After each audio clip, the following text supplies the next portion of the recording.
Good morning. This is the Eager Beaver Show. You are listening to a True North Eager Beaver Media Incorporated podcast.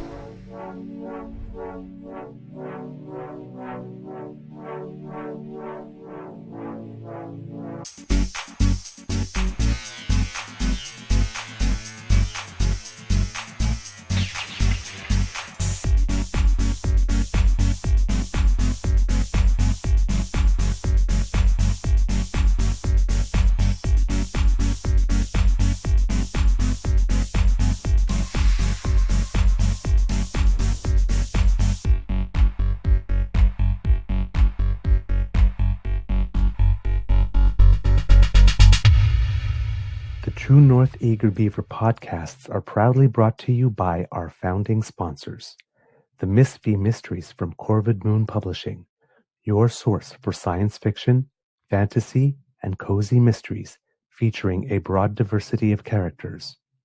PsychicTarot.ca, book your tarot reading and unlock your spiritual journey. And the Pepper Master, hot pepper sauces made from farm-fresh ingredients to thrill your taste buds and expand your mind.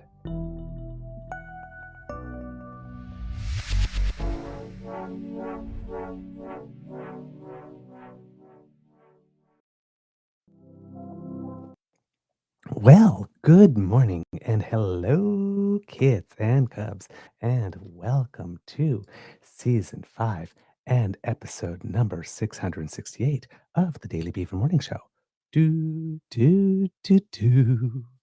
100% Canadian, always. Today, recording day is Thursday, June 12th, 2025, and as you can see by the sun coming through the window on my face, it is a gorgeous day here at the Beaver Lodge. A big thank you goes to our podcast founding sponsors, the Pepper Master, the Miss V Mysteries from Corbin Moon Publishing, and PsychicTarot.ca. And kids and cubs, if you're watching by the position of the microphone, you can see that I finally found Viagra for it. Yay. Of course, with me as always is my good friend, Mr. Grizzly. We have a packed show for you today and a slightly shorter show because yours truly has some physio this morning. But before we get into it, Mr. Grizzly, how's your mental health today, sir? Well, I feel like I've got a migraine coming on, so that will affect my mental health in a negative aspect. But we'll see how it plays out. Just took some medication, so maybe it'll help. We'll see. Other than that, I think not too bad. Got a few things accomplished yesterday that I set out to do, and I have a few things on the docket today that hopefully I'll get done. We'll see. Time will tell. You take it one day at a time, one foot in front of the other. Keep moving forward. This is it. This is it. Sorry. Got the theme song for One Day at a Time in my head. As soon as you said it, that's my weird brain. That's what happens when you grow up on TV. Everything's like a commercial or intro to a thing, or the collection of just 15-second snippets of K-Tel, songs one after the other. Yes, exactly. You have to be a certain vintage to know that one. And it's funny how you'll say that and people right away know what it's from. Back off. Get your own sandwich. Yep. Oh, God. Okay. Me doing very well, as you can tell. Did not wake up feeling like I had a hangover. So that's always better. All right. Let's get right into it. First of all, national duty tonight, 8 p.m. Oilers are back on it. So hopefully this will be a better match than the last one.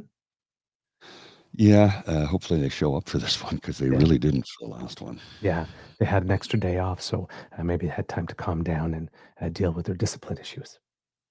And they had, 140 penalty minutes? I know, it's ridiculous. 60-minute game. The game is 60 minutes. I know, it's ridiculous. Plus, like you said, too many men on the ice with two extra men. Like, come on.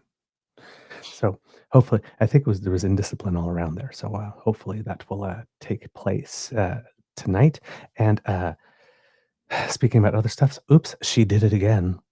Summer Macintosh at the Canadian trials to pick the team that will be going to the World Championships sets a 5th Canadian record in a row in 5 events, 3 of them world records. This one also a world record in the 400 IM, which is the test of a swimmer because all 4 strokes and the longest distance they have together. She was after the 400 IM is fly back breast free. After the fly, because the 200 fly was her favorite, and she almost broke the world record there that had been standing for 10 years, she was already about a second ahead of her world record pace. Then after the back, she was still about there. The breast, her lead over the world record dropped to about 1/10 of a second. And then after the free, because she's been doing longer distances, because she does the 800 now, well, she ended up breaking her own world record by 0.73 seconds. And then she sat there and she says, "You know what? Yeah, I have to improve my breast." Breaststroke, and we Yes, don't want yes, any breaststroke. Yes. we don't want anybody thinking Swimmers, anything. we never had the word stroke. I know, I but used to swim let's competitively for a bit. let's be specific here. We're speaking about an 18-year-old girl. Yes. I don't want Yes. anybody to Yes. get any bad Yes. ideas. Sorry, I'm just speaking in swim terms because I used to swim Mhm. competitively as well. So like this, but yeah, breaststroke.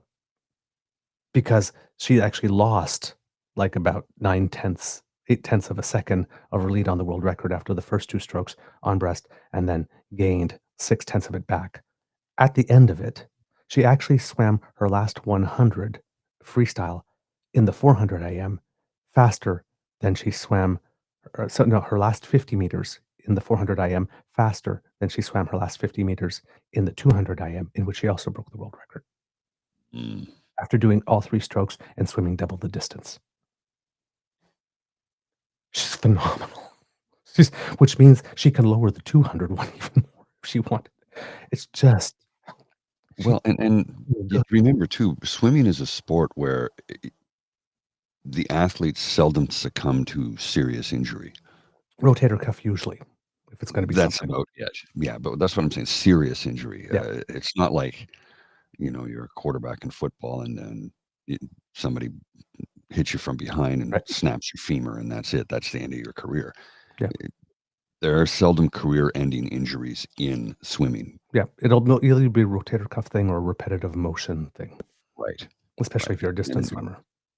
Well, also if you're a physio sprinter because you do it faster and harder, right? So Mhm, mhm, but physio works it out. What I'm oh, yeah. saying is Oh, it's yeah, a it's good for the relatively body. low impact sport. Yes, and one of the best ones for your overall health because you're moving your Mhm, entire body. That and swimming and cross country skiing are about the 2 best sports you can do, like, if you correct. really wanted to lose weight and improve your cardio.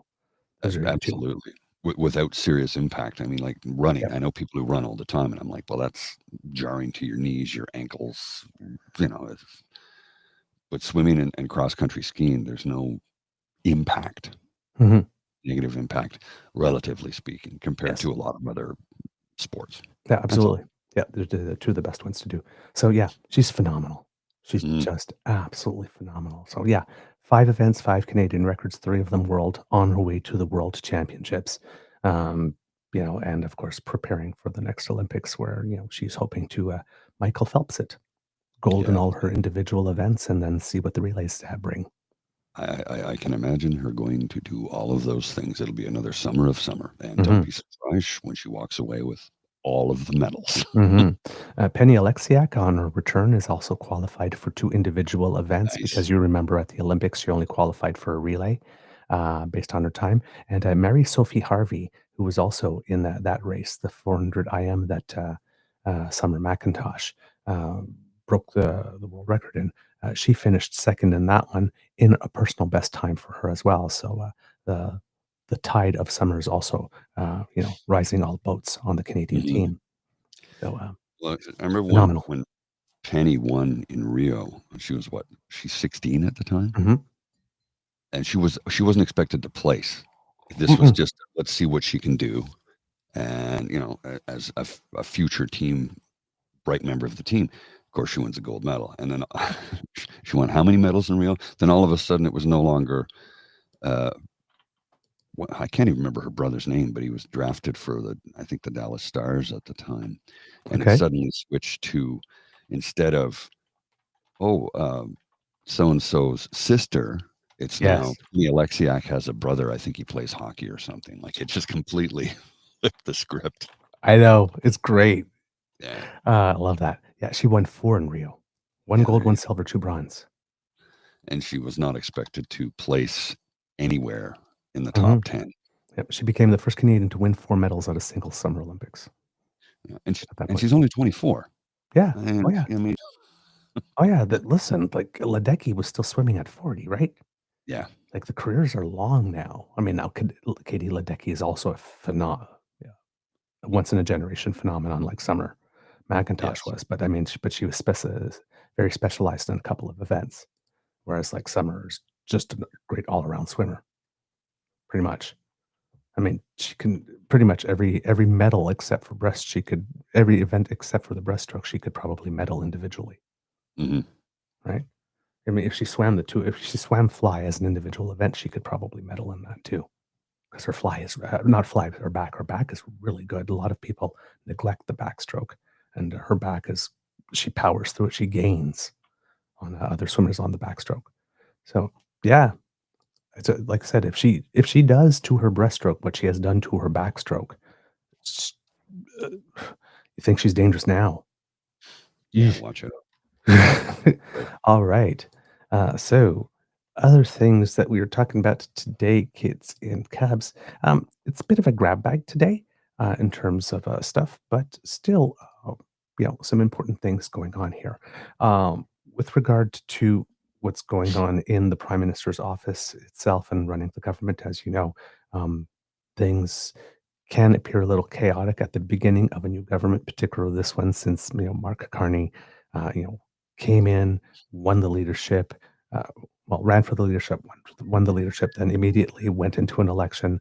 So the whole core team wasn't there, right? He didn't have his chief of staff, so he had to bring in Marco Mendicino, I guess, and then he had to extend them for a little bit, and then he found the chief of staff, Mr. Bachchan, who will be coming in. Well, yesterday they announced who will be the clerk of the Privy Council. Now, the clerk of the Privy Council is a very important job because it's basically the highest public service sector job in the land. It's like Wow. the country's top civil servant. And he picked, and this is a name, if you are a bit of a political junkie, you've heard before, Michael Sabia. You often heard his name in economic reports and economic types of news. Well, he's a veteran of the public and private sector, and he his tenure will start on July 7th. He'll be replacing John Hannaford, who's retiring. But Michael Sabia was essentially, or well, had to retire, step down as head of Hydro-Quebec. So he's been the head of Hydro-Quebec since 2023. He was also Canada's deputy finance minister through the pandemic years and the early recovery. So he's returning to the public service there. And he was, like I said, deputy finance minister during the last time we had to move very quickly and perhaps break a few things on the way to making sure that we had what we needed in order to emerge from a crisis, the then pandemic, as best as possible. And it seems we did, right? Because we did emerge from it without having to go into a recession, without even a single quarter of negative growth. And, we bounced back relatively well economically. Still a lot of people that are making the case that maybe we spent too much. But again, and they're talking about this with regard to um, any measures that we would use to fight tariffs, right? There's a lot of people thinking, "Oh my God, we're going to have another COVID type thing if we're going to give $2,000 a month to the people, Serb style, whose jobs would be affected and all that kind of stuff." That would be on a much smaller scale, obviously, because the entire country shut down during COVID.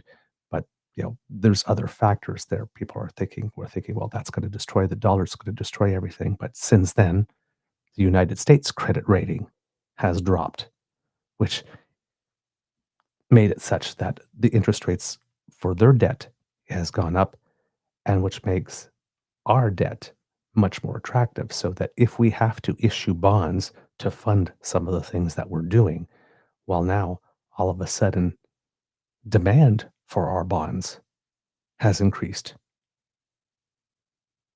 So yes, we would be adding to the supply of bonds, which normally would make it decrease demand. But given that the United States is torching their economy, all of a sudden our bonds look like a much surer bet. And money likes to go towards a more sure bet.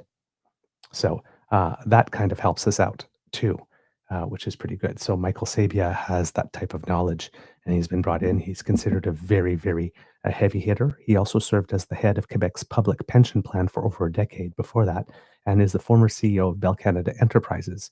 He was named an Officer of the Order of Canada in 2017.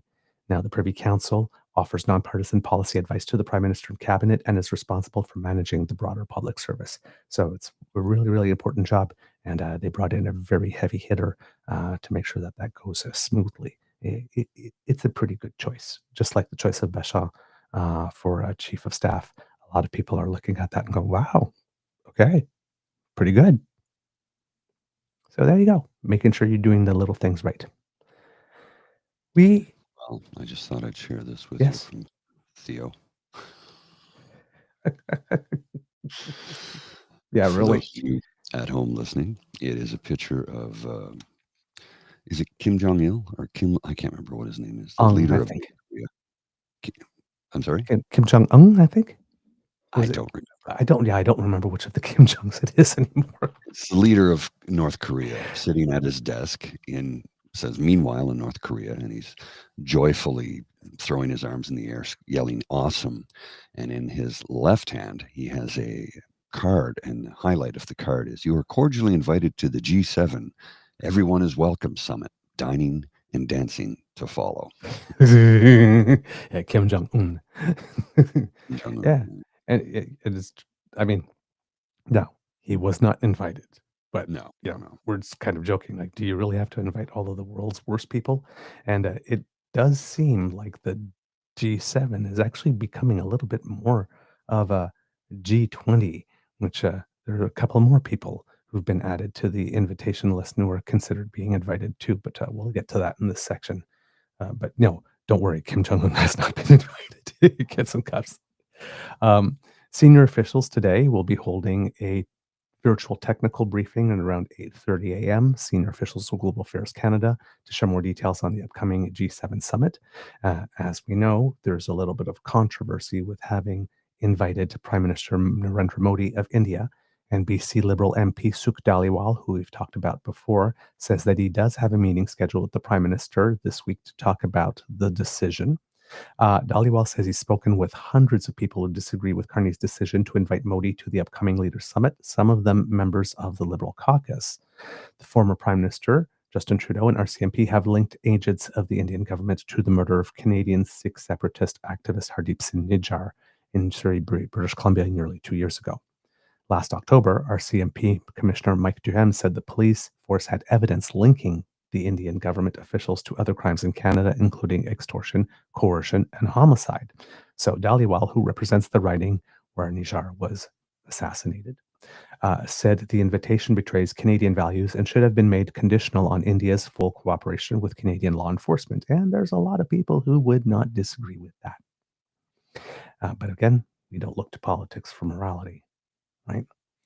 Carney has said he wants to keep policing matters separate from Canada's responsibilities as G7 chair and has argued that India, one of the world's largest economies, belongs at the table. But Carney has said that India has indeed agreed to continue law enforcement dialogue. Modi's comment on his Friday call with Carney did not mention policing in any way, shape, or form, because you look at the readouts from both countries and you compare and you see what people add and leave out, right? Independent Senator Peter Boehm, who represents Ontario, he was Canada's G7 Sherpa during the 2018 summit, said that the Indian leader has been a consistent guest of this G7, coming every summit since 2019. So technically, this isn't as controversial as it first seems that he would be there because he's been everywhere else since 2019.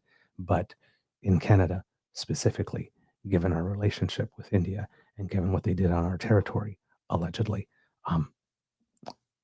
adds a layer of what the fuck to it. He also said that it was important to have a good mix between the G20 and G7, applauding the invitation of the president of South Africa, Cyril Ramaphosa. And he's there because he currently holds the president of the group of 20, right?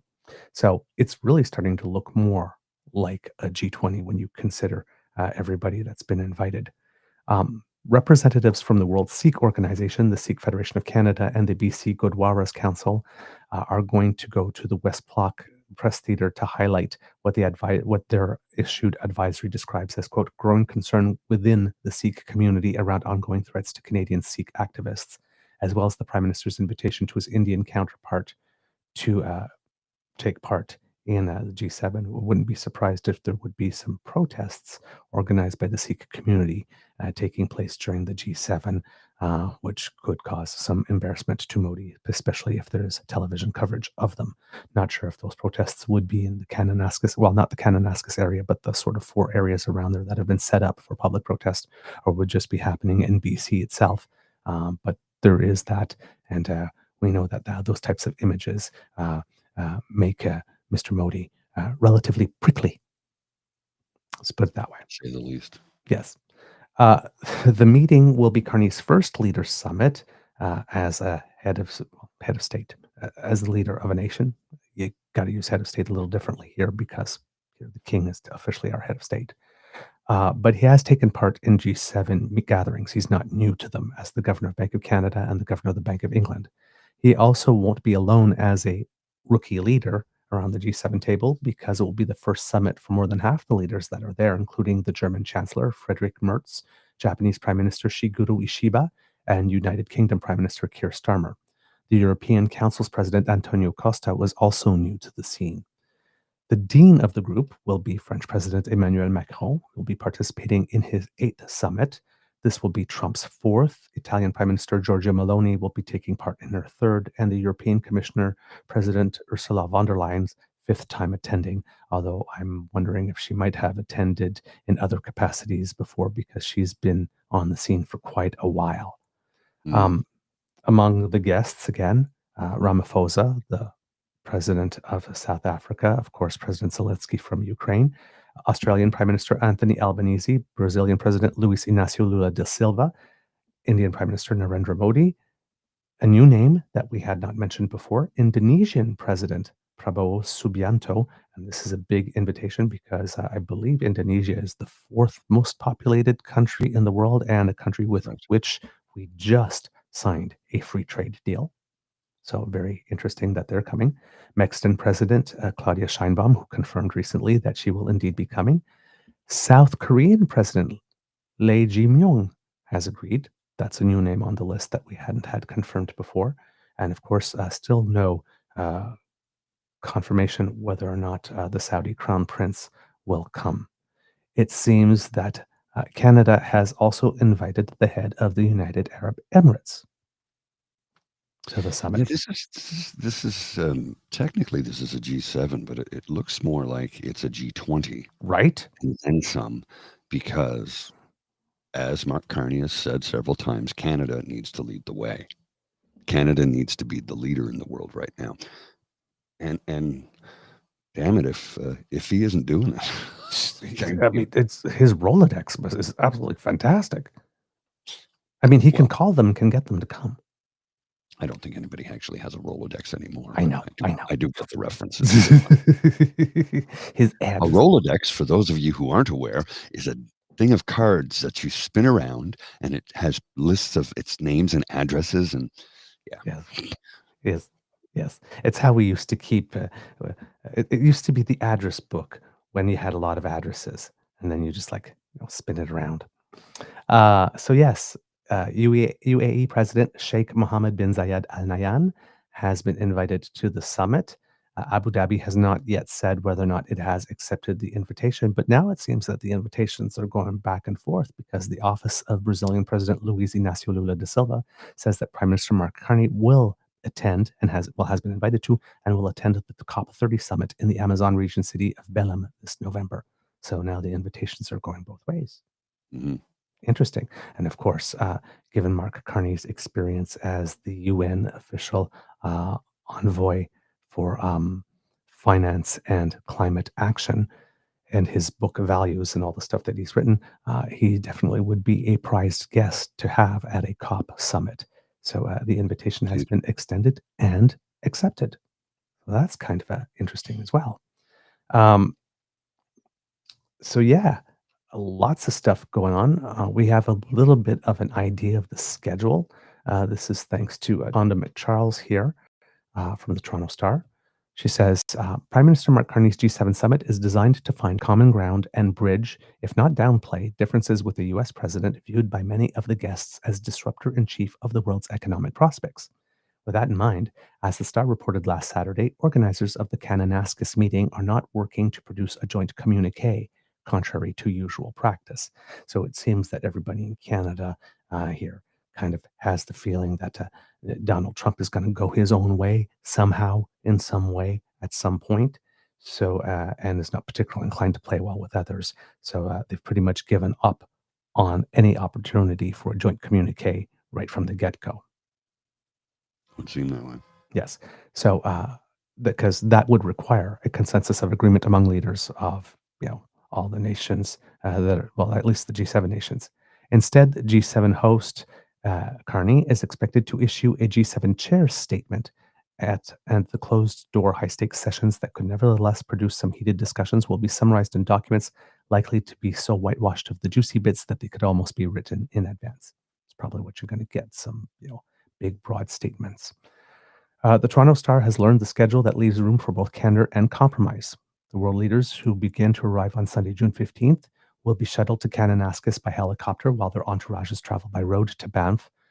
On Monday, the first session will be focused on the global economic outlook, one which the World Bank this week has projected is dismal. Quote, heightened trade tensions. Okay, and here's in this sentence, this paragraph here, you will know very clearly who it is that they are talking about, even though they do not mention him. Heightened trade tensions and policy uncertainty are expected to drive global growth down this year to its slowest pace since 2008 outside of outright global recession, said the World Bank. Gee, I wonder who's creating higher trade tensions and policy uncertainty. Okay, so Tana McCharles goes, you could call it the Donald, what have you done session. Don, what have you done? You're a big pony boy.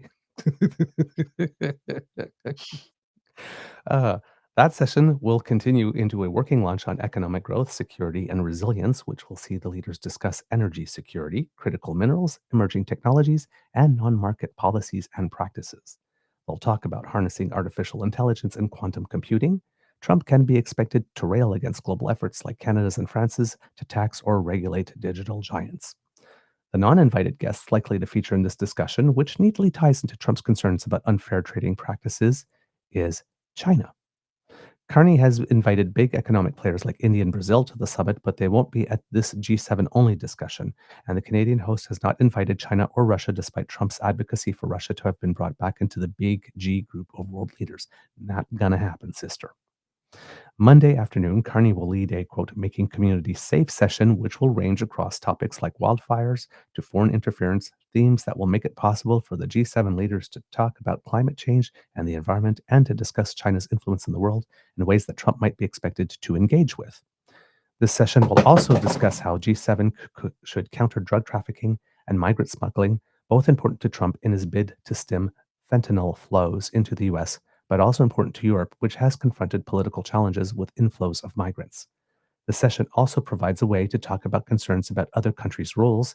China and India are actors which Canada and the US have identified as practicing transnational repression of diaspora groups. And then late Monday afternoon, the so-called G7 family photo, of course, a chance for awkward or chummy photos and gossip about who does and who doesn't talk with whom takes place. And now I have to, unfortunately, go out of camera because, as you heard, the mouse just fell on the floor. So watch me gracefully. Yes. I wasn't sure what it was. Yeah. Notice I didn't blink when it happened, though. Something fell. I just didn't know what it was. Yep. Unlike Asia-Pacific Economic Cooperation Summits, the G7 is not a venue where leaders dress up in a host country's customary outfits. Monday's working dinner is organized around the theme Making the World Secure, where the Russia-Ukraine war and China, and likely Gaza, will be discussed, followed by an evening cultural event. On Tuesday, a lengthy working breakfast where the focus is on strong and sovereign Ukraine will include Ukraine President Volodymyr Zelensky and NATO Secretary General Mark Rutte. There will be a closing G7-only working session, followed by an extensive outreach session with other non-G7 leaders. European leaders Ursula von der Leyen and Antonio Costa are part of the G7. And this year, Carney has invited a slew of guests, as we mentioned, most notably Zelensky, who Trump blames for prolonging, if not starting, in parentheses, a baseless assertion the war with Russia, and India's Narendra Modi, whose controversial inclusion amid a Canadian police investigation into his government role behind the June 2023 assassination of a Canadian citizen was defended by many Liberal MPs and ministers on Wednesday. Quote, "At this time of crisis, we need to be able to collaborate," said Minister of International Trade Maninder Sidhu.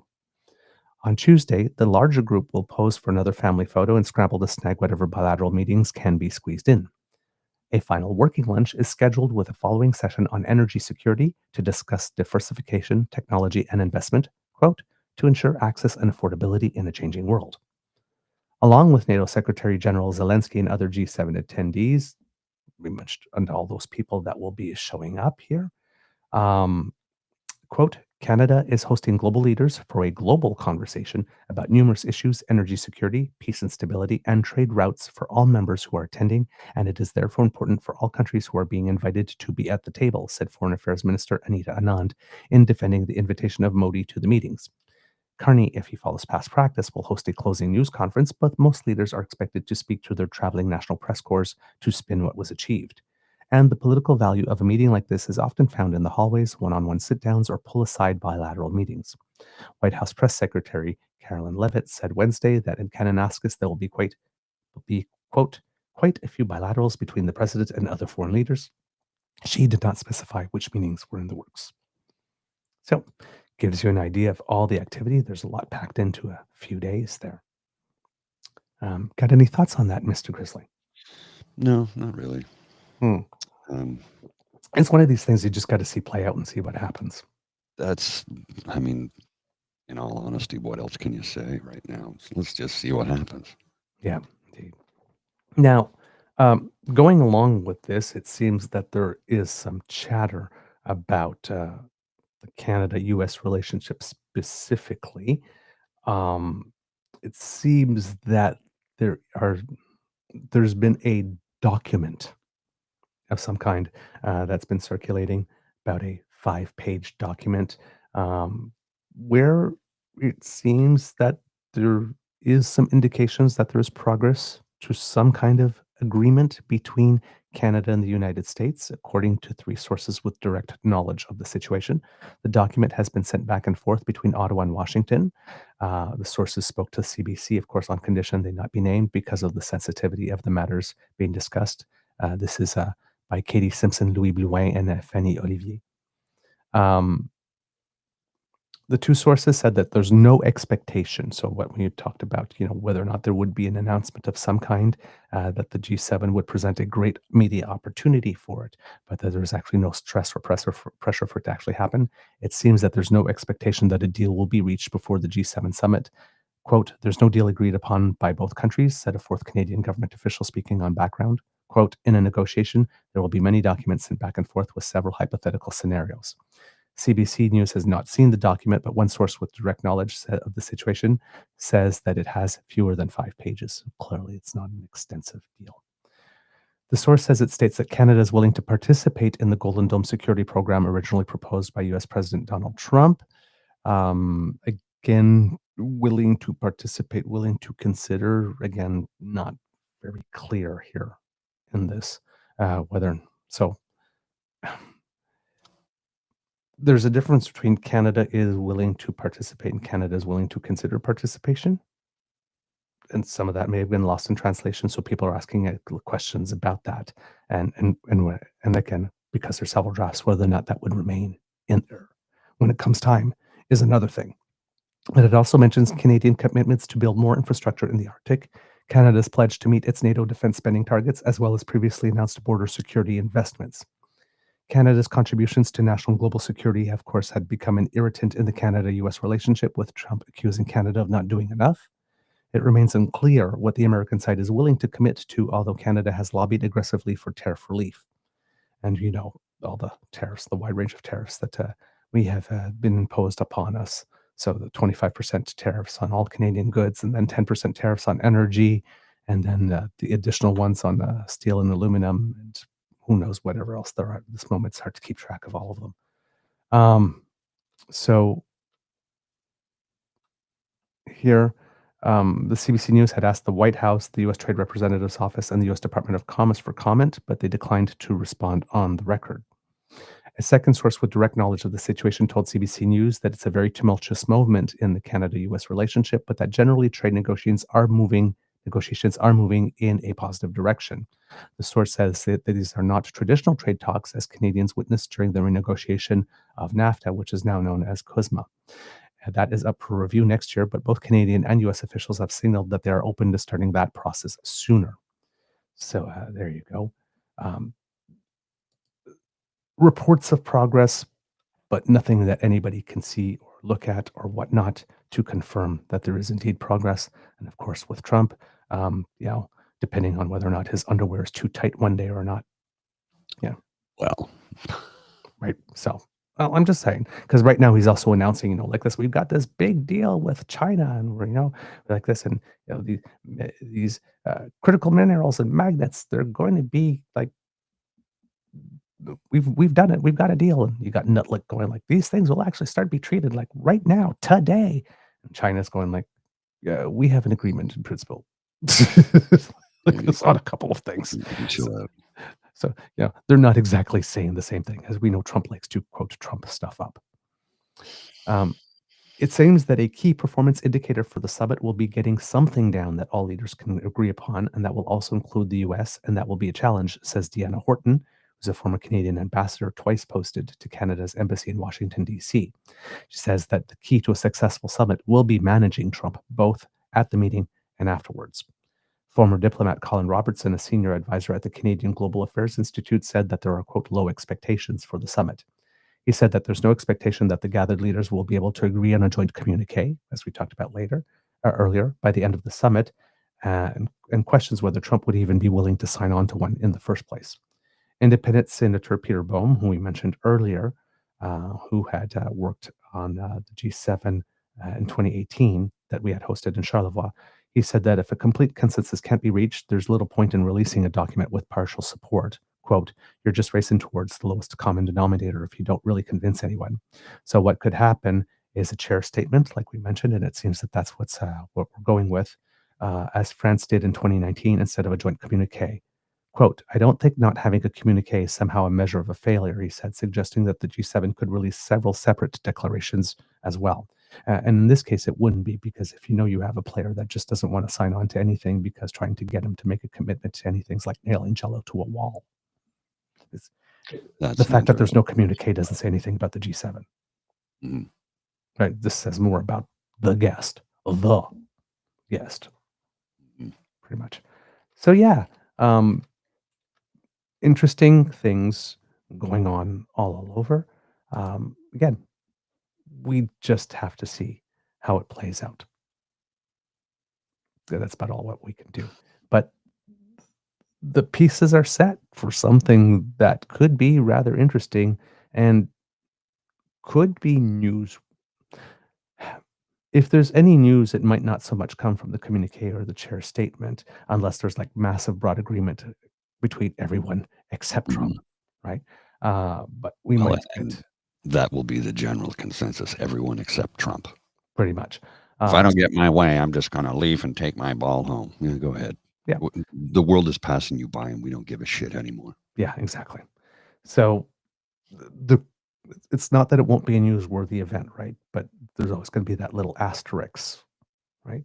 But we might get there's a potential for a lot of drama based on what's going to happen in the poll sides.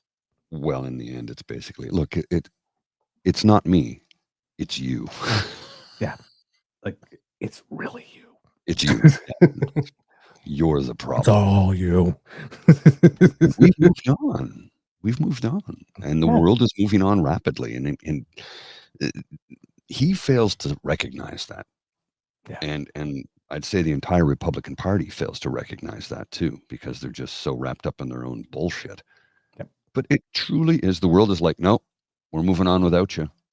You changed the world order when you had Zelensky in the Oval Office and gave him a dressing down, said you don't have the cards, and then he proved to you a few months later, he held the cards.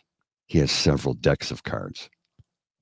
So yeah, no, the world has moved on. The United States of America it's not the superpower it once was. It is no longer that bright, shining beacon on a hill that we look to. Mm-hmm. And it's that beacon is basically that light has gone out. yeah, and not saying that the United States is becoming relevant. It's not. But No, we're when not you're an saying attention that at all. whore like Trump is, the number one Yes, thing that you fear is irrelevance, and his irrelevance is increasing. by the moment. Well, he's such a petty, petty, petty little man that he uninvited Senator Rand Paul to the White House picnic because Rand Paul stood up to his big beautiful bill, which is Well, I mean, nothing. look at what he's doing in LA just because some people decided to protest him. Yeah, yeah. You're The not saying guy's very nice things about me. Here's the guy National worships Guard. Hitler. Well, you know what I just saw a few minutes ago that I think is just absolutely hilarious. Mhm. Uh, and I will share this on the screen with you because this is just too good. This is just simply too good. So this Saturday is June 14th, which is the mental health walk. Yes. It's also the No Kings Day, and it's also his big, beautiful parade, Mhm. which is going to cause hundreds of millions of dollars of damage to the infrastructure in Washington, D.C., because the roads are not designed to handle multi-ton tanks rolling down the asphalt. Anyway, I'm going to put this on the screen. It says, seat fillers needed June 14th, Constitution Avenue, D.C. Team Ellen Events is looking for seat fillers and extras to provide their time for space maximization and attendance perception for an event taking place in Washington, D.C. on June 14th. Extras and seat fillers will check in on the morning of June 14th at 9 a.m. Extras are required to wear red, white, and blue clothing and will be provided a red hat to wear. Gold accessories are acceptable as well. The team will advise extras where to stand. Oh, and here's the other portion of it. Team Allen Events, extras where to stand. Where did it go? Lost my space. The team will advise extras where to stand or sit according to the line of sight from a VIP viewing platform area. Extras and seat fillers will be paid a flat daily fee and will provide a lunch of fast food and soda. We encourage people of color and ethnic groups to sign up for maximum perception control. Maximum perception control? Mm-hmm. Gee, even that sounds ominous. And these individuals will be prominently displayed on the televised broadcast and local So now they viewers care about will be DEI. seen. Yeah. Flat fee of $1,000 paid in cryptocurrency, provided by Fight LLC. Cryptocurrency. For Trump's meme coin. And this All the apparently world's a was on, stage. this was on Craigslist. Oh my God. Oh my God. So low rent. Now, I don't know if it's authentic, but it Okay. certainly sounds like it. And especially with maximum perception control. MPC. You are watching Sounds MPC. It certainly sounds like something my they would God. do. I mean, Well, like, I've got one for you too, Mr. Grizzly, because somebody decided to how would I say decided to take a look at the weather report. yes, and 65% thunderstorms in Washington, D.C. Saturday, June 14th. He'll blame the libs. If you actually play the clip, Mhm. we can't do it because there's a musical thing on it, but it's Barbara Streisand singing "Don't Rain on My Parade." Oh, don't rain on my parade. And of course, the guy then said, "Just checked again. Now it's 70%." And at Bo Chandler 12, major high tide, I can neither confirm nor deny that the weather gays have requested more Jewish space lasers from Antifa's headquarters. It's as pretty a good. as a member of the weather gays, kits and cubs, I have to show you something. Hang on, I'll be right you're back. welcome.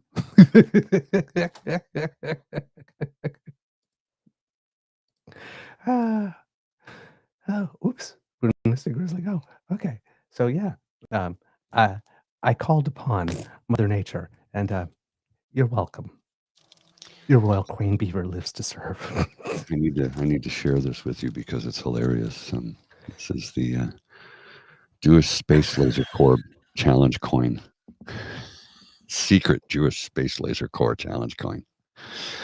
And on the back, I think you should be able to read that. You're holding a Jewish space laser challenge coin. A challenge coin can be used to prove membership in an organization, or it may be presented to express gratitude or in recognition of achievement.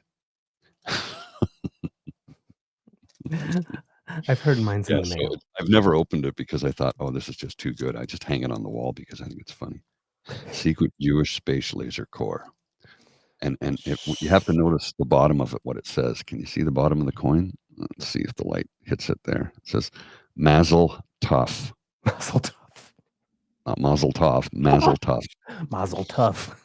Yeah. Love it. Love it. All right. So yeah, and we all know how much Trompito Citolini loves the rain. Mm-hmm. I've got a political cartoon from the Tennessee Holler. It's about the Centers for Disease Control.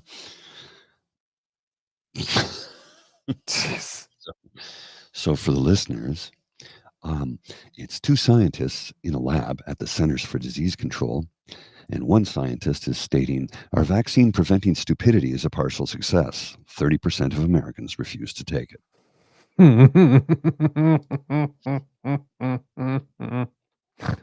Oh, man. Okay.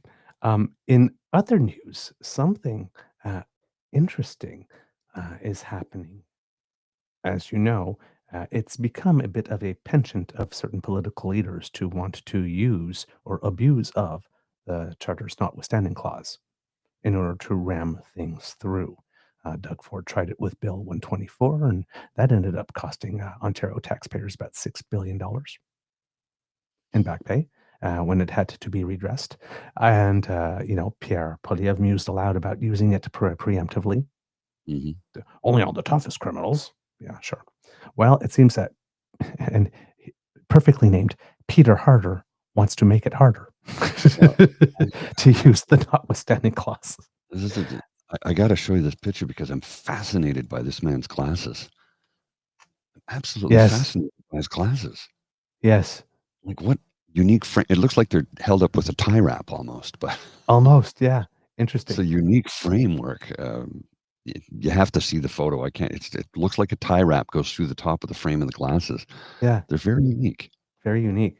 I believe that Peter Harder was once the clerk of the Privy Council as well, when I was working back in government. So this is a guy that definitely has a lot of experience.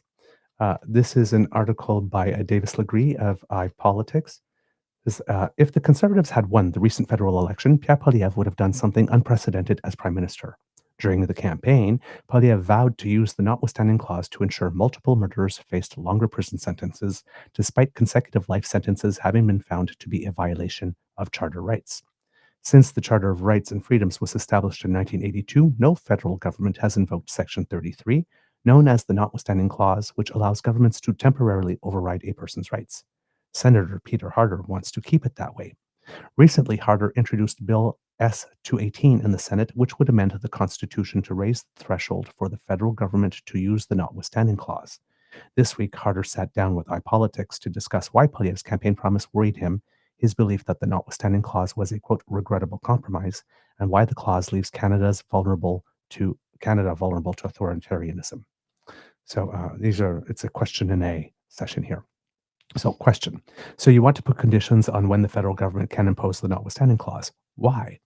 To provide a manner and form that the Parliament of Canada must adhere to in consideration should it ever receive a Notwithstanding Clause bill from the Government of Canada, which has never been done in 42 years. I asked why there should be limits placed on the government's ability to use the clause when provincial governments have been using it willy-nilly. Quote, I won't speak to the provincial governments except to say that I regret the way in which the Notwithstanding Clause has been normalized. My motivation in moving this amendment was stimulated by the commitment Pierre Poilievre made to use the clause at the federal level, which had never been done. I would wish that the Parliament of Canada would have very clear circumstances in which such a bill would be considered, so there would be no pre-existing expression You would require a Supreme Court judgment before you can proceed, and the Minister of Justice must table a charter statement indicating which rights are being abrogated and why, as well as why Section 1 isn't available in the view of the government. You also wouldn't be able to ram it through Parliament with time allocation. You'd need to have committee hearings and not the committee of the whole, but a proper inquiry. And you would need a supermajority, which is an idea from former Alberta Premier Peter Lougheed, who was a father of the notwithstanding clause during the original negotiations, but came to believe the provinces had normalized it too much. And this is interesting because while it wouldn't affect the provinces if this did become law and then was applied, there would be some jurisprudence on that could be referred to when people would be challenging provincial uses of it. So it could still have a benefit in the provinces, even though it doesn't affect the provinces itself. So the general idea should be additional checks and balances for any government legislation that infringes upon the rights of Canadians, because this bill would still allow the government to invoke the clause. You need a certain manner of form by which Parliament deals with it, says Harder.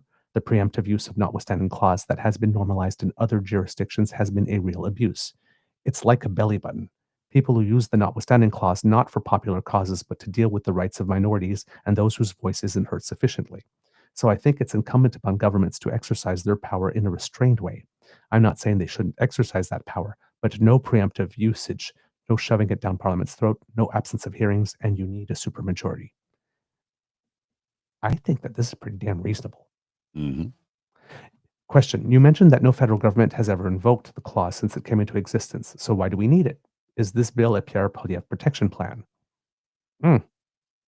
Sometimes the answer is in the question. He says, I've spoken in the Senate about the use of the notwithstanding clause at the provincial government, and it never occurred to me that the government of Canada would advocate for its use. So when Pierre Poilievre made his statement, I became worried and thought that maybe we needed to do something at the federal parliament to temper his rhetoric. Look, Pierre Elliott Trudeau never used it, Brian Mulroney never used it, Paul Martin never used it, Jean Chrétien never used it, Stephen Harper never used it, and neither did Justin Trudeau. And you have to remember that Pierre Elliott Trudeau actually invoked the War Measures Act at the time, and Justin Trudeau is the first prime minister to invoke the Emergency Measures Act, which was written by Brian Mulroney's Progressive Conservative Party. Yes, to and replace still, the War Measures Act. Yes, and still, neither of them had to resort to the notwithstanding clause. Correct. During your speech in the Senate last week, you talked a lot about compromises and how the notwithstanding clause was a compromise between the federal and provincial governments. Was it a regrettable compromise? Quote, oh, Pierre Elliott Trudeau regretted it, but the prize was the repatriation of the Constitution and an entertained charter of rights and freedoms. But I'll ask you, do you think Donald Trump would love to have a notwithstanding clause in his quiver?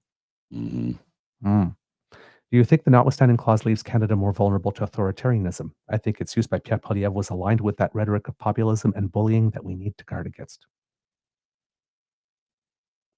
Sometimes few words express it all. Why should Canadians be concerned right now? Poilievre promised to use the notwithstanding clause, but he didn't win the election, while Mark Carney has never alluded to using it. If you believe in charter protections, you need to know that those protections need to be defended vigorously by the Parliament of Canada. And that means an enlightened electorate that understands what is at stake should the Parliament of Canada become a regular user of the notwithstanding clause. Quote, do you think the charter was worth the notwithstanding clause? I supported it at the time when I was Chief of Staff to Joe Clark, the opposition leader. Remember, the charter was part of the package of repatriation, and I don't think we would have had repatriation without the charter. So on the basis of the original proposers of the notwithstanding clause, yes, it was worth the compromise. But I've previously quoted an article by Jean Chrétien, former Saskatchewan Premier Roy Romanow, and ex-Chief Justice of Ontario Roy McMurtry, who all felt the clause's use had been beyond their expectations. So yeah, I think it was worth it, but there's been unforeseen consequences. Politics have become more populist and disrespectful of minority rights, and that's regretted. Quote, is part of this a civics literacy issue? I'm not sure most Canadians know exactly how the notwithstanding clause works. Quote, it seems like yesterday when the repatriation took place, but it's 43 years ago. On one hand, it's great that Canadians are as devoted to the Charter of Rights and Freedoms as they are, but I don't think they know about it, even if they are devoted to it. Isn't the Charter something we should be protecting and knowledgeable about? And the preemptive use of the notwithstanding clause with respect to otherwise protected rights and freedoms seems bizarre to me.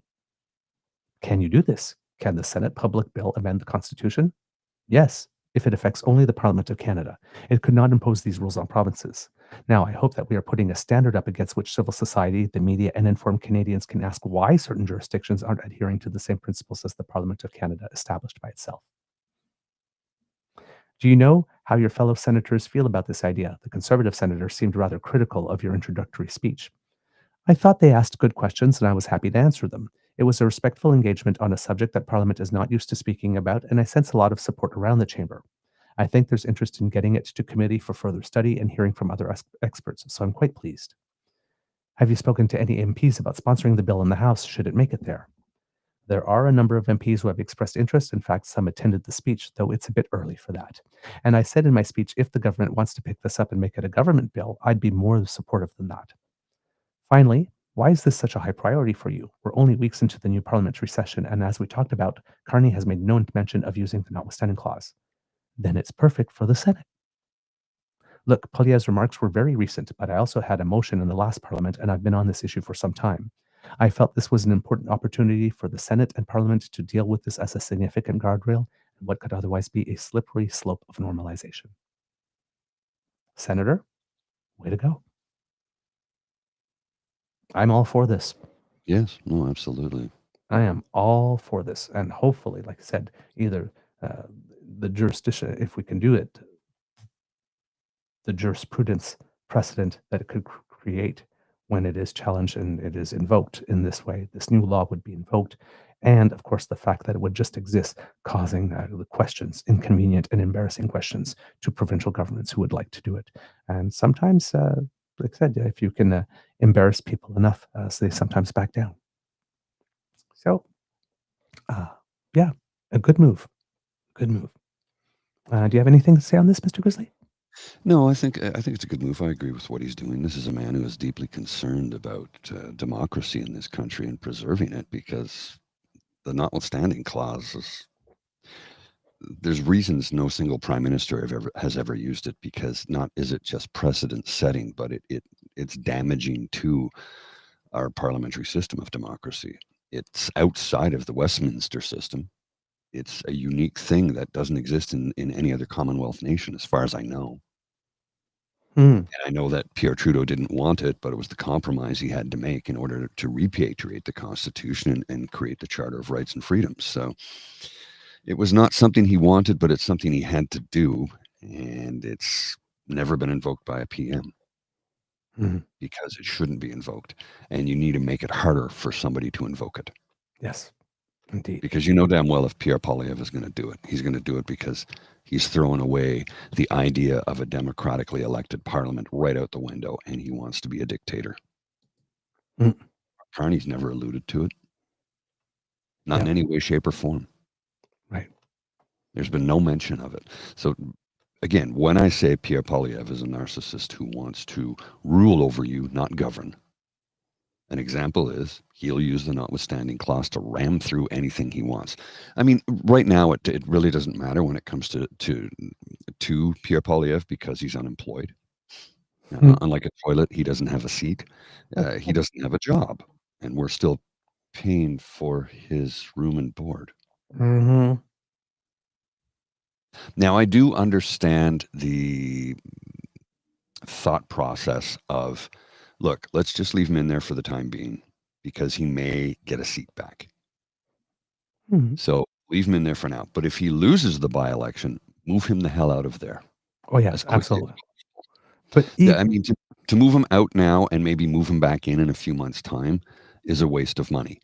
Although the maintenance still has to be done at Stornoway, and the bills still have to be paid.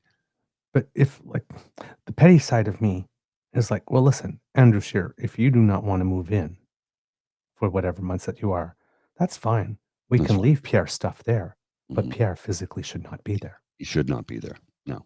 He can live in his own home here in Ottawa, which he owns. Yeah. So we can get the best of both worlds. We don't have to move him in and out and pay for that. But just get him out of that house. Yeah. You don't, you have to go home because you can't stay here. I mean, no, really, like, don't move his stuff out. Scheer said he's not going to move in. Okay, that's fine. That's fine. But you should make him stay in his own home right now, because I don't like that I have to pay for this. Yep. I'm right with you here. With regard to the Senate as well, the Senate has agreed to hold full hearings on two key pieces of legislation that Prime Minister Mark Carney's agenda has put forward. the bill's proposing a middle-class tax cut and to fast-track major projects. Mark Carney has suggested he wants to have both bills, C4 and C5, passed by Canada Day. Both bills are at second reading in the House of Commons, and both chambers would have to pass them in order for them to become law. Chloe Fidio, a spokesperson for Mark Gold, who's the representative of the government in the Senate, said the office is committed to debating and passing both bills before the upper chamber rises for the summer. She said she has not received any indication that a Senate group intends to delay the bills. Quote, our discussions with the leadership of all Senate groups on the work of plans for Bill C4 and C5 have been positive and constructive, she said in a statement. The two sources said the work plans propose using a committee of the whole to study the proposals, which is when ministers and other witnesses answer questions from all senators on the chamber's floor. The bills will be questioned over 3 days next week, according to sources. On Monday, the committee of the whole will sit at 2 p.m. Eastern Time. Internal Trade and Transport Minister Chrystia Freeland will testify for 65 minutes on Bill C5, which looks to fast-track projects, improve labor mobility, and reduce internal trade barriers. Other witnesses will testify until 6 p.m. on that same piece of legislation. At 7 p.m., Finance Minister François-Philippe Champagne will appear at the Committee of the Whole and take questions on Bill C4, which focuses on tax cuts. On Tuesday at 2 p.m., senators will question Intergovernmental Affairs and One Canadian Economy Minister Dominique LeBlanc and Crown Indigenous Relations Minister Rebecca Alty. They would testify for just over 2 hours collectively, and the remaining time, which is up to 4 hours, will be for other witnesses. On Wednesday, there will also be a 4-hour committee of the whole on Bill C5 with other witnesses. Bill C5, tabled last week, aims to create a federal, quote, major projects office that would identify and list projects the government deems in the national interest based on a number of criteria. And as you know, overall, the bills aim to speed up decision timelines while ensuring environmental protections and commitments to Indigenous rights, according to the federal government. It has said that projects would only be deemed in the national interest after full consultation with affected Indigenous peoples. Despite the government's insistence on consultations with Indigenous peoples, the Assembly of First Nations has raised concerns that the bill may violate collective rights, and it is holding a virtual emergency meeting on June 16th so that the 634 chiefs it represents can discuss the proposal. So the Senate is going to be rather busy soon. The next topic I want to touch upon, kids and cubs, you may have to sit down for, particularly if you are in Alberta, because you're probably going to stand up at some point, throw something, and say "Father Mucker." Yeah, it's a doozy. Yeah. Danielle Smith might have a Corrupt Care 2 thing popping up in a whole different way. There was a bombshell story about how the mayor of Airdrie, Alberta, Peter Brown, and staff worked in secret with a developer and the premier's office to get a private hospital using money earmarked for upgrading a public hospital. Mm-hmm. Airdrie Mayor Peter Brown and staff worked in secret with this developer, and it seems that not everybody on city council was aware of it. There's a great article by the Independent Journalists Federation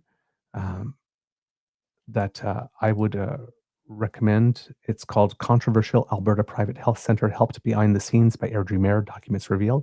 It's by Brett McKay, who's a local journalism initiative reporter. And I'm not going to read the full article, but I wanted to point something out there because you have the main lines here. It's money that was intended to do work on a public hospital that was pulled in order to fund this private initiative. And but there are a couple of segments I do want to read to you from it to show just how duplicitous the UCP government is and how they will say anything. And it's a perfect illustration of what I keep on saying about them trying to get through the nanosecond without any consideration for what the mess will bring later on when it's discovered that they lied, and wrapping things in honey and making things sound so reasonable. Mm-hmm. So, from the article, later the same day, Brown told Anderson in an email, this is Peter Brown from Airdrie, quote, "We have updated the document and hope the updates meet your expectations." Anderson told the Independent Journalists Federation. In an email, he, quote, shared the proposal with the Minister of Health's office and left it with her team to assess its viability. The decision to proceed or not with the project is up to the Minister, Cabinet, and Treasury Board. So, washing his hands. All they did was present him information. The decision was up to them. Uh-huh. Lagrange did not directly respond to questions about what communications or directions regarding the proposal came from Rob Anderson, or the Premier's office. For those who do not know or have forgotten or not all in on Alberta politics, Rob Anderson, I believe, is the current chief of staff for Danielle Maybe. Smith, I don't know. if I'm not mistaken. Yes, his current chief of staff. So basically what Marshall Smith was doing before that got him trouble with corrupt care, he's the guy that's in the position that Marshall Smith was in at the time. So when it comes to this, Lagrange answered, to support the health needs in Airdrie, Alberta Health approved a proposal by One Health Airdrie for an additional healthcare facility in the community. We are currently working with One Health Airdrie to finalize details as we work to increase acute care and primary care services in the community, she said. So the key words in that statement is for an additional, implying that there would be 2 healthcare facilities in the community. So put a pin in that. Next segment. Before a meeting was scheduled with Alberta's health minister, Brown reached out to then executive director of the Premier's office and former Airdrie MLA Rob Anderson. Anderson is currently chief of staff to Premier Danielle Smith. Brown's assistant emailed Anderson on August 18th saying she understood, quote, the mayor has reached out to you and asking Anderson to review the briefing note and provide feedback before the team met with then Health Minister Adriana Lagrange. The One Health proposal estimated the total cost to build and equip the new facility would be $20 million, very important next words, which would partially be covered by redirecting government funding allocated for the public health center renovations. Quote, Airdrie will get a new, larger, purpose-built urgent care that is fully integrated with primary care for the $8.4 million that is to be spent to reno the existing waiting room and treatment space, Smith explained in a separate email. Interesting. So, again, for the $8.4 million that is supposed to be spent to renovate the existing waiting room and treatment space, we will get a new, larger purpose-built urgent care. Next segment. Throughout the fall, Brown continued to meet with the same people from Qualico and One Health to plan and, quote, make sure we are completely aligned and moving in the right direction before subsequent meetings with Alberta health officials. But it appears the Airdrie City councillors weren't being similarly informed. In an October 6, 2023 email, Esau told Brown that council was being copied on a follow-up letter to Lagrange, but details of the prepared briefing note and project proposal but details of the prepared briefing note and project proposal hadn't been shared with council. She asked if these documents could be forwarded to councillors or if the information could be presented at an upcoming council meeting. Council records and internal documents suggest that no presentation was made to Airdrie Council until February 2024, after local media reported on the pause in urgent care center renovations. So, if $8.4 million was to go to renovate the waiting room and treatment space at the already existing public hospital, and that work has been paused because the money to fund those renovations has been pulled and has been redirected to build a private facility that does not yet exist. And that extra $8.4 million is not going to be put in the budget to finish the renovations of said existing waiting room and treatment space. How is this creating an additional facility? Minister Lagrange. It sounds more, from where I'm looking at, is starving deliberately the existing public facility and directing public funds to a private enterprise to create such a situation that not only will the private enterprise treatment center uh, be funded by public funds, but that the public competition that exists would no longer be there so that you could have a monopoly in the region once the center is built. And you know what that does to prices. Hmm. But it was Just gonna presented as an build it up. additional facility. Yeah, built with public funds once again. Let's starve our public institutions of the money they need to move forward and provide the services that they are designed to provide, and give it to the private sector so that they can develop a for-profit design. And look, we can say, see, the public sector failed. We're going to have to go to the private sector. Yep. This is what they do. They starve them out and give our money to private for-profit industry, and then have them parachute in to save us because the public sector failed. The public sector failed because you underfunded it. But it's like there's spending public money on private interests. Mm-hmm. Yes, but you still keep the public thing going. But if you're spending the public money on the private stuff, and you are starving the public stuff, like using public money to create that private enterprise is bad enough in health. Yes, but then eliminating all public competition to therefore create a monopoly space for the new private place coming in, that's a whole extra layer of depravity. This is downright sociopathic. Mm-hmm. So yeah, this I Gonna expect end will with grow. these people. They need to be removed from office. Can we Get it please stop electing sociopaths? Please, I beg of you, People who actually hate society. Can we stop stop that? voting for people who will actively campaign to harm you. Just stop.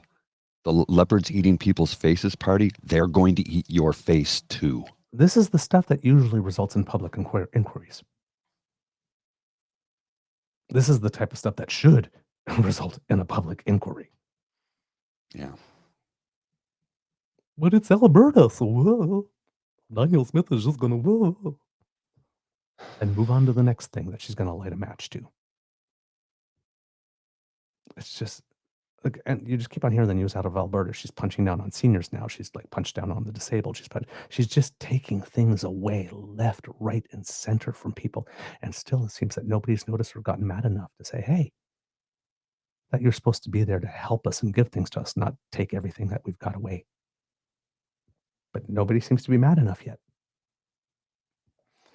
So yeah, this is this might create some extra problems for her. Like I said, she can only talk so fast.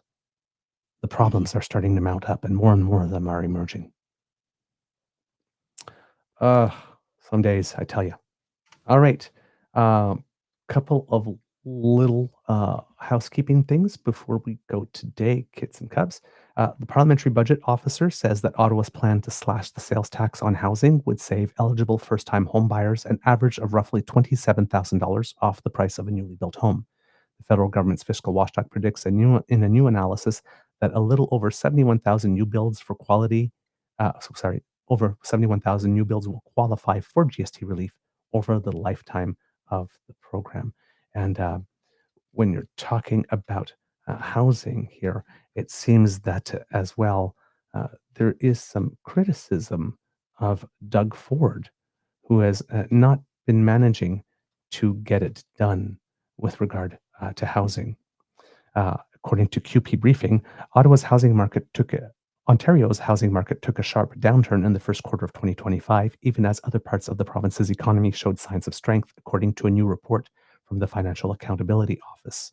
The report covering October 2024 through March 2025 shows that despite gains in jobs, trade, and GDP, the housing market remains the weakest link in Ontario's economy and a potential drag on its long-term prospects. And this is kind of interesting, given that everything that Doug Ford has done to got him in trouble pretty much all had the reason, well, it's because we got to build the housing.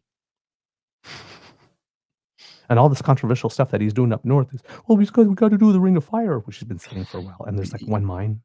Please remember, folks, that when he says we're building houses, the province of Ontario is not building a damn thing. The public funds are not being used for this. This is private developers, for-profit private developers building McMansions. He's not building a goddamn thing to help out somebody who's living in the streets. Exactly. The financial accountability. Sorry, go ahead. Remember that. You have to remember that. Yeah. It's important for people to know that, because I don't think nearly enough Ontarians or Canadians are aware of the fact that all he's doing is supporting private industry. Yep. That's it. Yep. The Financial Accountability Office's Ontario Economic Monitor reveals that housing starts fell to just 12,700 units in Q1, a 20.2% drop from the previous quarter and lowest level recorded since late 2009. But again, Ford appears to believe that there's no work to do because he's fucked off. Quote, home building activity. 4 months? Hmm? 4 months? Yeah, 4 months. Yep. Quote, home building activity remains exceptionally weak, the report said, with the majority of new starts being multi-unit dwellings. Construction of single detached homes in particular has been historically low. The FAO cites affordability pressures and cooling real estate markets as major factors driving the slump. Home resales also plummeted, dropping 21.8% from Q4 2024 to just 36,300 units sold, the lowest non-recessionary level since 2000. So basically, people are holding on to their homes. Mhm. Average resale price fell to $834,900, down nearly 7% from the previous quarter and almost 20% below the early 2022 peak of over $1 million. So housing prices are coming down.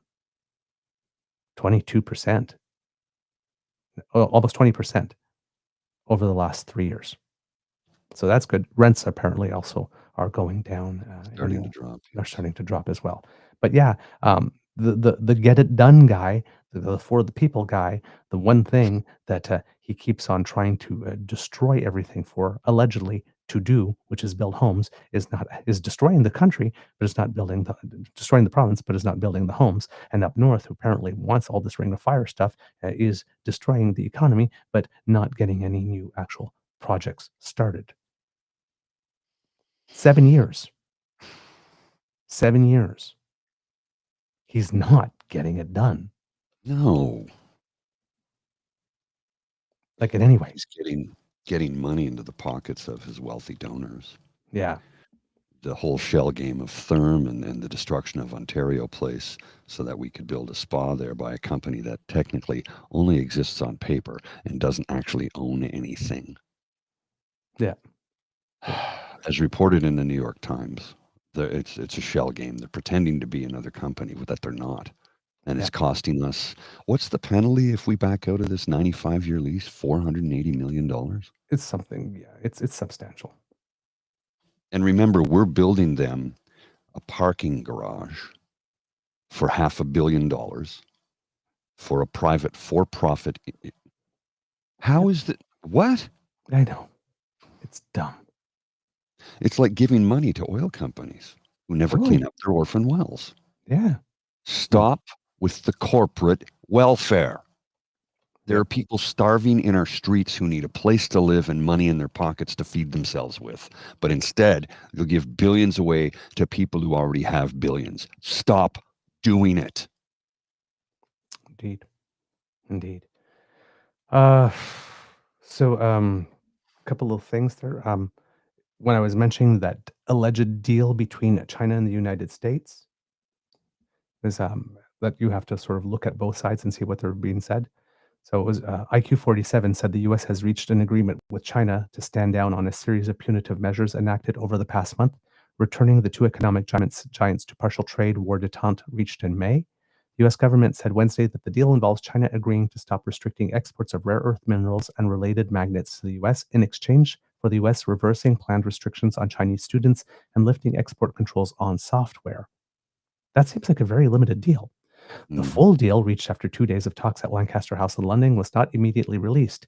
And this is IQ47's version, in all caps, of course. Our deal with China is done, subject to final approval with President Xi and me. Relationship is excellent. He added that he and Chinese President Xi Jinping, quote, are going to work closely together to open up China to American trade.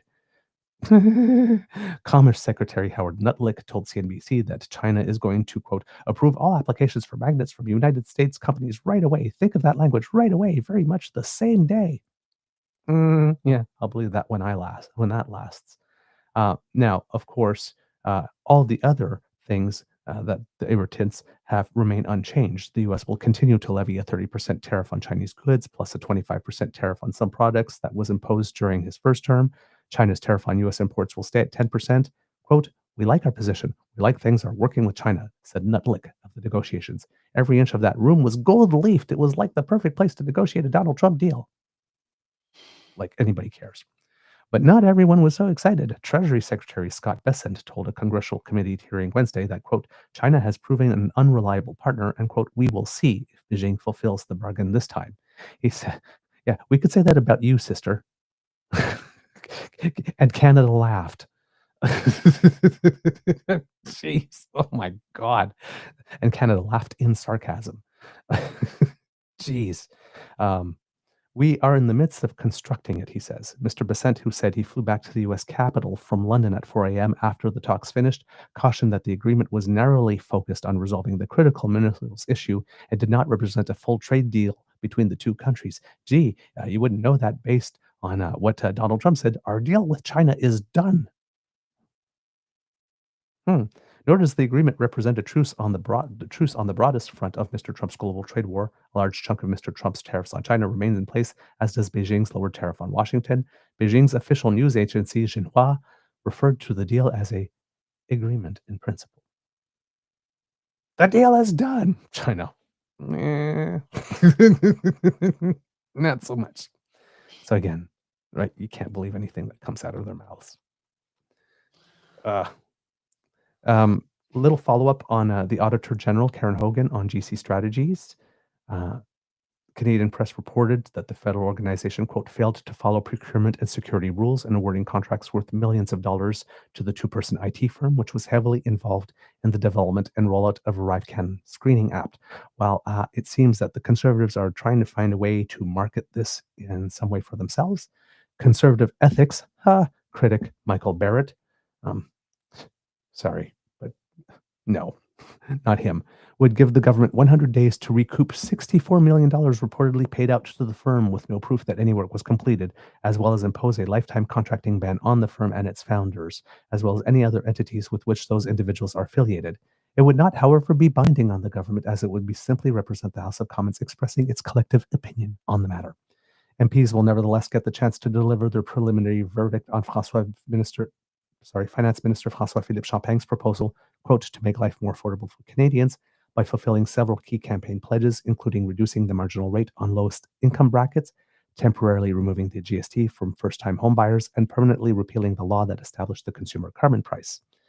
A motion adopted last night, the bill would be put to a critical second reading vote after the question period wraps up, which, if the vote on the accompanying Ways and Means motion last week is any indication, will likely see it pass with cross-aisle support, and could even get the green light for an accelerated review, although it's not clear when or where that might happen, as the Standing Committee on Finance, which would normally handle that phase, has yet to be struck.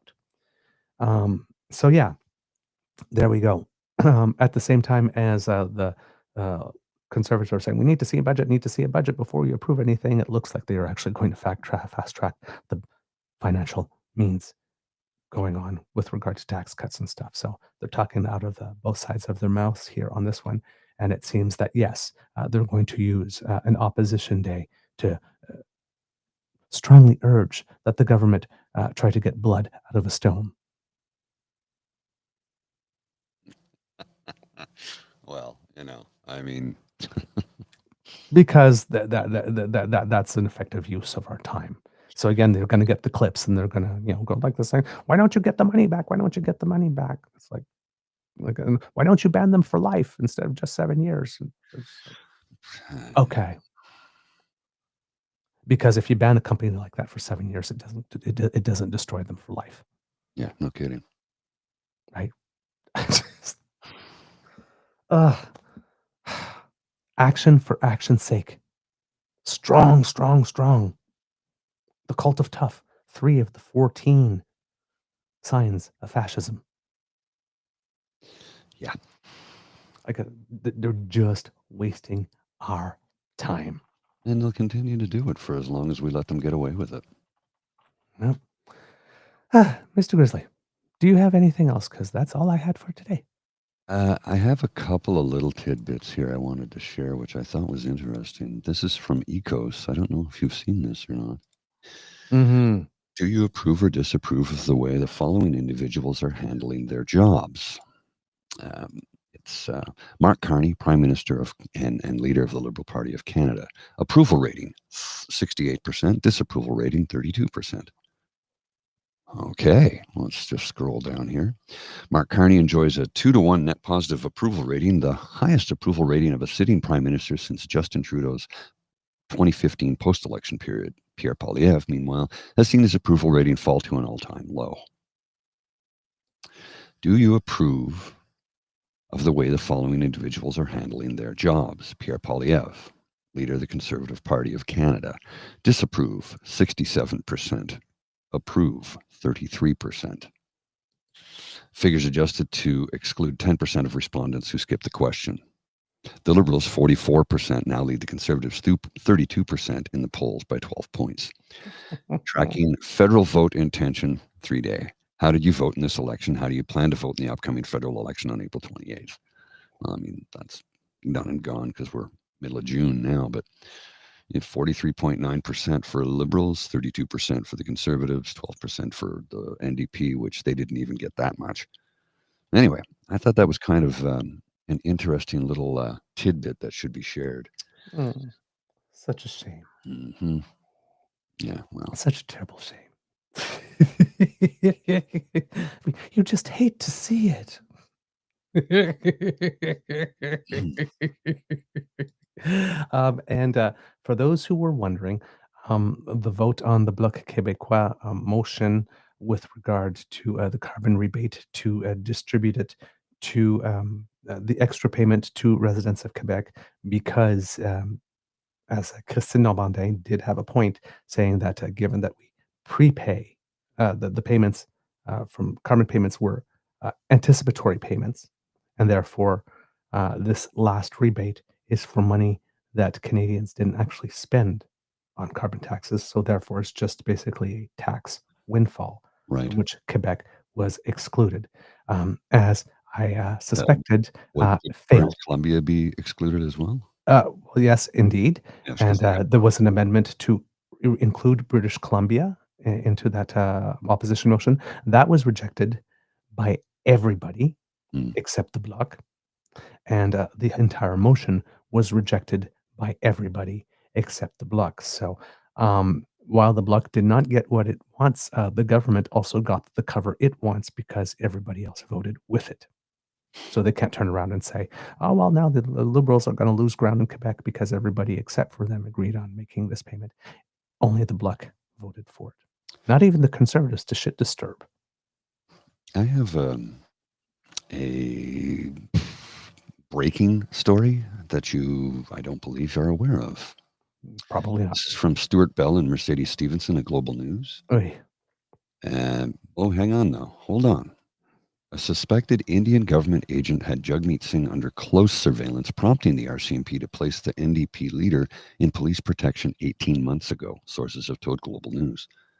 The agent, who is allegedly tied to activities directed by the Indian government, had access to intimate knowledge of Singh's daily routines, travel, and family, according to the sources familiar with the matter. He was also described by the sources as associated with the Lawrence Bishnoi gang, which the Indian government has been accused of using to commit violence in Canada. Police notified Singh about a credible risk to his life in late 2023 and put tight security around him and his homes. Singh revealed during the 2025 federal election that he had been under police protection.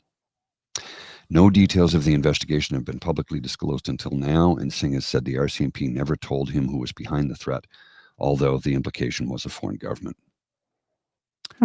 Yeah. The allegation that a suspected Indian agent was gathering information about the day-to-day movements of a federal party leader will likely raise new questions about foreign interference. Yeah. Kidding. Interesting that information comes to light now.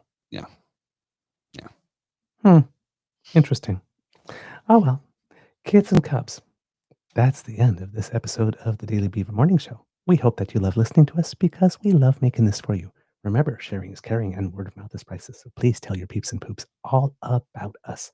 Now, if you would like to support us, like example, not wanting to miss an episode because you're busy and you're on the go, well, take us with you. Thanks to the Ray Girl, you can. If you scan the QR code that's going to appear on the screen, that will bring you to our pod page. And if you happen to be listening, you can use those lovely digits on those lovely hands or your voice command to go to podpage.com/the true north eager beaver with a hyphen between each one of those words. And when you go there and click subscribe, when we have something fresh off the bandwidth, it comes directly to your favorite podcast feed. You don't even have to go searching it for it. We come to you because we like to help. Now, if you would like to help us in another way, that QR code, that's the coffee QR code, but you can surf yourself on down to the True North Eager Beaver Media Incorporated YouTube page at the urging and beckoning of Kits Cassie and Kits Elaine, where we will have 3 buttons, like, share, and subscribe, ready for you. And if you click on those, well, hey, that gets us a little bit of happy. Plus, it helps us with the algorithm. And if you happen to be listening on a podcast feed that does allow you to give stars and reviews, please do, because that also helps us with the algorithm. If you would like to help us in yet other ways, let's say financially, because we do incur some costs to bring this show to you, we would be absolutely grateful for your support. And you can do that by heading on down to the Eager Beaver Lodge Emergency Hydration Fund, where you can do your bit to keep your favorite beaver moist. A little contribution goes a long way, and we have to give thanks, Kits and Cubs, to Kits, Daryl, and Tammy, who gave us a nice little expression of support, telling us to keep up the good work. And okay, absolutely. We will do that. Thank you very much for that support. It really does mean the world to us, and to Kit Carlos as well, who sent us a little message and saying, "I follow your wise advice, and I'm taking a healthy break from the news to fully focus on constructive projects, and it feels great, like a good shot of WD-40 on my rusty brain. I can never repay you for the positive impact that you've had on me. Thanks a million, gentlemen." Well, Yeah. sir. Happy we've been able to create a positive impact for you. That's our goal, is to inform Canadians and try and give as much good news and goodwill to everyone. But Mhm. our job is to inform. That's Yeah. what we want to do. Indeed. So, yes, we are glad that you're taking some time for yourself and to be good to yourself. So, yes, absolutely. And when you're ready to leave that break, we will be welcoming you with open arms, kids and cubs. Uh, because, yeah, as we keep on saying, right, it's like a relay. Sometimes you can just pass the baton to us and, step out for a couple of legs and then come back in. Also wanted to point out, Kits and Cubs, to an effort by one of our kits here, Kit Chris. If you happen to be on X, it's at skipischris, SKIPISCHRIS, and he has been doing a lot of research about Danielle Smith. He's calling it the Danielle Smith Legislative Ledger, and he's doing it in several parts. Mhm. And he's really going in and making a lot of effort here. So, Think you'll get hit with a slap suit at some point? no, I don't think so, because this is all stuff. No, but Um, it's like when you get hit with a slap suit, you know you're doing the right thing. Yes, exactly. So, part 1 is Daniel Smith's legislative wrecking ball. Part 2, the wrecking ball keeps swinging. The second one's about bills that did not make the headlines, the ones that rewired Alberta quietly. Part 3 is the sleeper bills. Part 4 is the playbook. So, not just what, but the how, like omnibus bills, regulations over legislation, stuff like that. So, he's they're very, very well researched with lots of things. So, if you are looking for, if Alberta situation is of concern to you and you're looking for someone to follow along with Nate Pike and Mr. David Kleiman-Haga, who we highly recommend, Mhm. at Skip is Chris is very much seized with this and has a very, very well researched series of threads that might be of interest to you. And we just wanted to highlight some good work being done by our kids and cubs here to do democracy. Alrighty. I All have to right. go. So Words of wisdom, sir. have the best day you can. And if you got a migraine coming on, lie down in the dark with a cold cloth on your forehead. That's all I got. I got to go. I'll see you. All right. You are listening to a True North Eager Beaver Media Incorporated podcast. The True North Eager Beaver podcasts are proudly brought to you by our founding sponsors, the Misfit Mysteries from Corvid Moon Publishing, your source for science fiction, fantasy, and cozy mysteries featuring a broad diversity of characters, CanadianTarot.com, their uniquely Canadian online eclectic tarot community, and the Peppermaster, hot pepper sauces made from farm-fresh ingredients to thrill your taste buds and expand your mind. We are grateful to the Crier Media Network for its support, Pete Jarvis for our artwork, and Paul Joseph Something for our opening and closing sequence music.